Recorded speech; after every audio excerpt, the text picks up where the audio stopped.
Hello friend, welcome my YouTube channel government update. প্রতিনিয়ত government update পেতে আমাদের চ্যানেলটিকে অবশ্যই সাবস্ক্রাইব করুন এবং পাশে থাকা বেল নোটিফিকেশনটি অন করে রাখুন। তাহলে আমাদের ভিডিওগুলো দ্রুত আপনাদের কাছে পৌঁছাবে এবং সর্বপ্রথম পৌঁছাবে। আর যারা ফেসবুক পেজ থেকে দেখছেন, আমার পেজটিকে অবশ্যই ফলো করুন। তো আজকে আমি যে বিষয় নিয়ে ভিডিও বানাতে চলেছি সেটা হলো এসআইআর।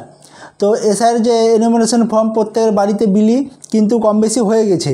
তো এনুমারেশন যে ফর্ম বা অ্যানেক্সার 3 ফর্মে কাদের নথি জমা দিতে হবে সেই বিষয় নিয়ে আমার আজ মূল ভিডিও। তো কোন কোন ব্যক্তিদের আপনার যে এনুমারেশন ফর্ম আছে তাদেরকে নথি দিতে হবে সেই বিষয় নিয়ে আজ আমি আলোচনা করব। আজকের যে মূল ভিডিও, কোন ব্যক্তিদের এসআইআর ফর্মের সঙ্গে নথি জমা দিতে হবে। তো আপনারা দেখতে পাচ্ছেন ফর্মটা স্ক্রল করে আমি দেখতে পাচ্ছেন আপনাদের যে ডান দিকে যে ঘরটি আছে, আত্মীয়ের বিবরণ, নাম পূর্ববর্তী কলমের সর্বশেষ এসআইআর দেওয়া আছে। তো এই জায়গাটা আপনাকে কিন্তু ফিল আপ করতে হবে। তো ফিল আপ করতে হবে। তো ধরুন আপনার বাবার নাম নেই, আপনার দাদুর নাম নেই, তাহলে আপনার ঠাকুমার নাম নেই বা আপনার মারও নাম নেই, সেই সব ব্যক্তিদের কিন্তু নথি দিতে হবে। তা যে ব্যক্তির কোনো ঠাকুমা বা দাদু বা কারো নাম নেই, তো সেই ব্যক্তিদের কিন্তু এই ঘরটা ফিল আপ করতে হবে এবং কী কী নথি দিতে হবে আজকে সেই বিষয়ে মূল ভিডিও। তো আপনার যে আত্মীয়র আপনি এখানে ঘরটা যে আত্মীয়র নাম দিয়ে আপনি এই ঘরটা ফিল আপ করবেন, সেই আত্মীয়র আপনি নামটা লিখে দেন, সেই ব্যক্তির এপিক নাম্বারটাও লিখে দেন এবং সেই ব্যক্তি পরের ঘরে বাবার নাম্বারটা লিখে দেন। এবার সম্পর্কর জায়গায় অবশ্যই পিতা লিখবেন। তারপরে আপনি জেলাটা সিলেক্ট করে জেলা লিখুন এবং রাজ্যের নামটাও আপনাকে লিখতে হবে।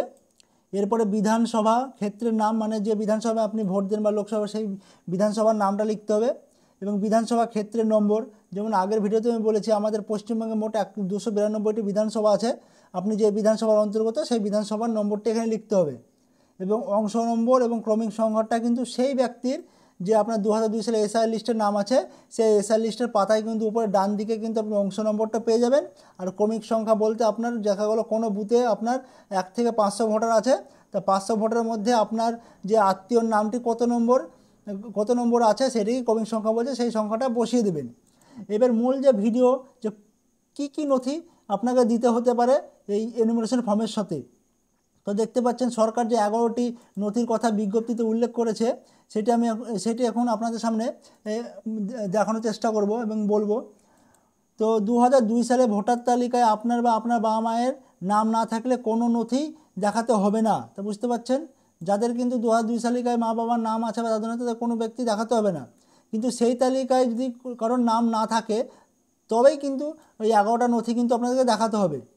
তো পয়েন্ট যে 1 নম্বর আছে, সে 1 নম্বরে দেখুন, কেন্দ্রীয় অথবা রাজ্য সরকারের কর্মী হিসাবে কাজ করেছেন বা পেনশন পান এমন পরিচয়পত্র। তো দেখতে পাচ্ছেন কেন্দ্র বা রাজ্য যে কোনো স্তরে যদি আপনার বাবা কোনো সরকারি ডিপার্টমেন্টে কাজ করে থাকে, যে কোনো একটা নথি যদি দেখাতে পারেন তাহলে কিন্তু আপনার হয়ে যাবে, বা আপনার যে এসআইআর লিস্ট চলছে 2025 সালে সেখানে কিন্তু আপনার নাম উঠে যাবে। এরপর দেখাচ্ছে 1987 সালের 1 জানুয়ারির আগে ব্যাংক, পোস্ট অফিস, এলআইসি, স্থানীয় প্রশাসনের দেওয়া যে কোনো নথি। আর 1987 সালের আগে আপনার যদি কোনো ব্যাংকে বই থাকে বা আপনার কোনো এলআইসি পলিসি করা থাকে বা স্থানীয় প্রশাসনের যে কোনো একটি নথি থাকে 1987 সালে, যে আপনি দেশে এসেছেন বা আপনার পূর্বপুরুষ এই দেশে ছিল বা আপনিও ছিলেন, সেই কোনো একটা প্রমাণ দেখাতে পারলেই কিন্তু আপনার কোনো অসুবিধা হবে না। এরপরে জন্ম শংসাপত্র, আপনার যে বার্থ সার্টিফিকেট, সেটা কিন্তু আপনাকে দেখাতে হবে 3 নম্বর অপশন যেটা বলছে। 4 নম্বরে আপনার পাসপোর্ট। 5 নম্বরে মাধ্যমিক বা তার অধিক কোনো শিক্ষাগত যোগ্যতা শংসাপত্র। আপনি যে পড়াশোনা করেছেন সেটা কিন্তু মাধ্যমিকের নিচে হলে হবে না, মাধ্যমিকের উপরে হতে হবে, মাধ্যমিকের ততোধিক হতে হবে, তবেই কিন্তু সার্টিফিকেটটা ভ্যালিড হবে। এরপর দেখছেন 6 নম্বরে রাজ্য সরকারের উপযুক্ত কর্তৃপক্ষের দেওয়া বাসস্থান শংসাপত্র। যেমন আপনার বিডিও লেভেলের হতে পারে বা আপনার যে জেলা কালেক্টর আছে, যে ডিএম অফিস আছে, ডিএম অফিস থেকেও যদি দেওয়া হয় তবে কিন্তু আপনার সেই সার্টিফিকেটটা কিন্তু আপনাকে স্থায়ী সার্টিফিকেট বা বাসস্থান সার্টিফিকেট বলে কিন্তু উপযুক্ত করা হবে। 7 নম্বরে দেখতে পাচ্ছেন ফরেস্ট রাইট সার্টিফিকেট। যেসব বাসিন্দারা জঙ্গলমহলে বাস করেন বা জঙ্গলমহলের বাসিন্দা বা দীর্ঘদিন ধরে বাস করছেন, সেখানকার কোনো স্থানীয় যদি সার্টিফিকেট থাকে, ফরেস্ট রাইট সার্টিফিকেট, সেটা দেখালেও কিন্তু আপনার কাজ চলে যাবে। এরপর 8 নম্বর আসা যাক। 8 নম্বরে জাতিগত শংসাপত্র। যেসব নিচু বর্ণের জাতি আছে, এসসি, এসটি বা ওবিসি, তাদের যে জাতিগত শংসাপত্র আছে সেই শংসাপত্রের কপি যদি আপনি দেখাতে পারেন তাহলে কিন্তু আবার আপনার যে নাম 2025 সালে ভোটার লিস্টে বা এসআই লিস্টে কিন্তু আপনার নাম চলে আসবে। এরপর দেখতে পাচ্ছেন কোনো নাগরিকের ন্যাশনাল রেজিস্টার বা এনআরসি নয়, মানে জাতীয় যে রেজিস্টার হয় সেই রেজিস্টারে যদি আপনার নাম থাকে বা সেই নামের যদি কাগজ আপনার কাছে থাকে তাহলে আপনার কোনো অসুবিধা নেই।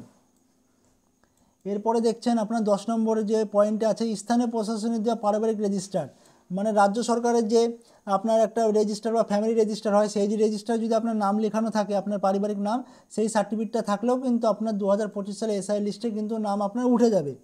এছাড়া যে লাস্ট দেখাচ্ছে জমি অথবা বাড়ির দলিল, আপনাকে জমি অথবা বাড়ির দলিল অবশ্যই থাকতে হবে, সেটাও কিন্তু এখানে সাল উল্লেখ করেনি। ও অন্তত আপনাকে 1987 সালের আগে যে আপনার বাড়ি বা জমির দলিলের যে রেজিস্টার আছে সেই রেজিস্টারের দলিল কিন্তু আপনাকে দেখাতে হবে। তা সরকার কিন্তু আপনাদেরকে 11টা নথির মধ্যে যে কোনো একটি নথি যদি দেখাতে পারেন তাহলে কিন্তু আপনাদের যে ইনোমিনেশন ফর্মের সাথে একটা নথি দিতে পারলেই আপনার ইনোমিনেশন যে ফর্মের সাথে একটা নথি দিবেন, তাহলে আপনার যে নাম 2025 সালের নাম কিন্তু বাদ যাবে না, এসআই লিস্টে নাম চলে আসবে।